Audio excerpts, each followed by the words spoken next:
Bonjour à tous et bienvenue dans ce nouveau Boc News. Depuis le début du mois de mai, les activités touristiques du chemin de fer du Boc ont pu reprendre, l'autorail sillonnant l'ensemble de la ligne 128 durant le week-end et faisant découvrir la vallée du Boc aux touristes qui se sont déplacés pour l'activité. Au-delà de la circulation du train proprement dit, les bénévoles accueillent les clients dans la gare de Spontin où se trouve le bar équipé d'une terrasse et d'un petit magasin où on peut trouver bien des choses. Il y a des boissons alcoolisées, non alcoolisées, il y a des snacks également. Vous pouvez trouver tout ce qui est livres, documents sur les trains, des livres du chemin de fer du Boc. Il y a également un présentoir avec des cartes postales, des casquettes, des produits dérivés du chemin de fer du Boc. Et si le magasin fait le bonheur des amateurs ferroviaires, il ravira aussi les voyageurs qui ont faim ou pour assouvir une petite soif grâce au choix de boissons variées. Les bénévoles se font également un plaisir de vous renseigner sur la ligne, les différentes activités, vendent les tickets pour voyager à bord du train, le tout selon un protocole sanitaire très strict.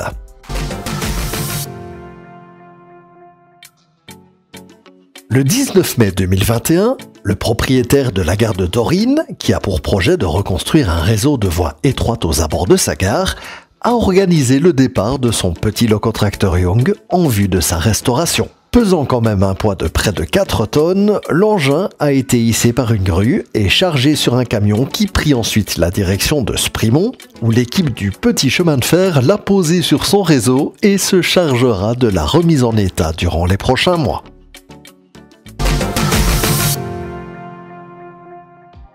Prenons à présent la direction de nos partenaires de Saint-Guilain où se sont déroulées le 5 juin 2021 les portes ouvertes permettant de faire découvrir au public le bâtiment depuis la restauration de la toiture.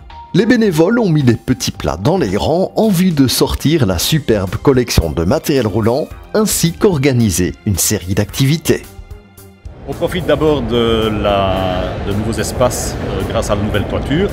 Environ 4000 m² en plus. On a une exposition sur la ligne 98, une exposition sur la ligne 97, une exposition sur Saint-Guilain. On a notre shop qui est au milieu et à l'extérieur on expose tout le matériel qui est restauré en état de circulation et présentable.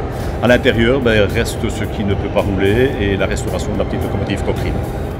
Les visiteurs qui se sont succédés pendant toute la journée ont pu découvrir le shop avec une collection impressionnante de livres neufs et d'occasion, une idée cadeau originale. Au-delà des expositions de documents, divers appareillages ferroviaires étaient aussi exposés avec des postes de signalisation, des équipements de locomotives et une impressionnante collection de lanternes d'époque et de plaques de constructeurs.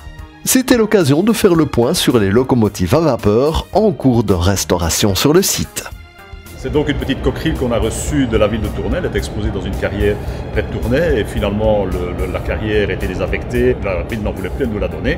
On a commencé à les restaurer en commençant par les balustrades, puis la soute à eau, la soute à charbon. Maintenant on voit la chaudière. Elle ne sera pas en état de fonctionnement, mais elle sera tout à fait présentable avec ses pieds, avec sa cheminée, tout. Donc très belle petite machine.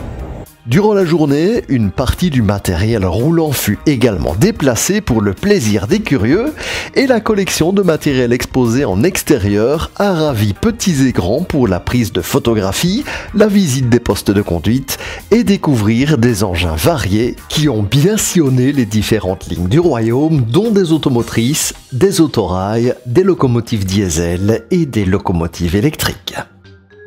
De l'autre côté de la gare, sur le site de l'ancien atelier de traction, des locomotives furent également exposées en extérieur, l'occasion de découvrir ou de redécouvrir des pièces rares de la superbe collection du PFT. Au fil de la journée, diverses circulations de locomotives ont été organisées pour démontrer la fiabilité et robustesse des engins, une opportunité pour les nostalgiques de se remémorer les sons et odeurs que généraient ces engins ferroviaires aujourd'hui disparus du réseau.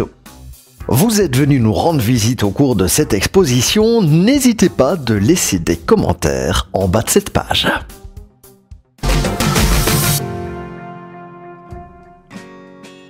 Et c'est déjà la fin pour ce Boc News d'aujourd'hui. N'oubliez pas de vous abonner à la chaîne et d'activer les notifications afin de ne rien rater des prochaines vidéos et informations de la chaîne. À bientôt.